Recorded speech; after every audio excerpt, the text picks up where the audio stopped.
ગુજરાતમાં પ્રતિબંધિત વ્હાઇટ લાઇટના અતિશય ઉપયોગને કારણે વધુ એક ગંભીર અકસ્માતની ઘટના સામે આવી છે.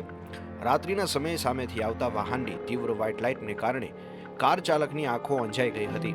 પરિણામે તે રસ્તા વચ્ચે અચાનક આવી ચડેલા પશુને જોઈ શક્યો ન હતો અને જોરદાર ટક્કર થઈ હતી. સદનસીબે કારમાં સવાર તમામ મુસાફરોનો આ બાદ બચાવ થયો છે. આ સમગ્ર હૃદયદ્રાવક ઘટના કારના ડેશબોર્ડ કેમેરામાં કેદ થઈ છે, જે રાત્રિના સમયે તેજસ્વી લાઇટોના જોખમને ફરી એકવાર ઉજાગર કરે છે. ટેમ્પો ટ્રાવેલરમાં બહારથી ઇન્સ્ટોલ કરાવવું પડે. ઓકે, બધું અંદરથી આવી જાય તો એ વખતે બધું આવી જાય.